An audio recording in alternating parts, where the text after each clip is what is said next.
আজকে এই গাছটাই কেটে নিয়ে যাব। আরে চলে যা এখান থেকে, না হলে গুলি মেরে দিব। ওরে বাবা গো, না না আমি পালাচ্ছি। বাবা গো, ওটা আবার কি গাছ ছিল? দেখি এই গাছটা ভালো লাগছে, দেখি এটা কেটে নিয়ে যায়। আরে এই তুই গাছটা কেটে আমাকে শান্তিতে থাকতে দিচ্ছিস না কেন? ভাগ এখান থেকে তুই। উরি বাবা গো, যাই করে একটা আমাকে গাছ কাটতে হবে, না হলে আমার পরিবার ভোকেই মরে যাবে। দেখি এই গাছটাই কাটি, যা হবে দেখা যাবে। কিন্তু এই গাছটা কাটবো, তারপর শুনবো।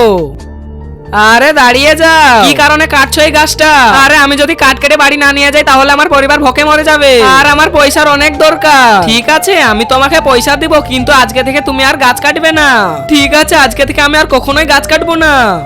আরে এই গাছ থেকে আমিও পয়সা নিব। তুমি যদি এই ছবি দুটোর মধ্যে কোনো একটা ছবি পছন্দ করে থাকো তাহলে ভিডিওটা লাইক করে চ্যানেলটা সাবস্ক্রাইব করে দাও। তোমরা যদি এটা না করো তাহলে আমি বুঝে নেবো যে এই দুটোর মধ্যে একটাও পছন্দ করো না। কমেন্ট বক্সে বলে যাও 1 না 2। আরে এই গাছ তুইও আমাকে পয়সা দে, না হলে তোকে আমি কেটে ফেলবো। তোমাদের মানুষের অনেক লোভ হয়ে গিয়েছে। হে রাজা, আমাকে তুমি হেল্প করো। তুই আমার গাছকে কাটবি, তোকে আমি অভিশাপ দিলাম, তুই সারা জীবন গাছ হয়ে থাকবি। না না না না না না।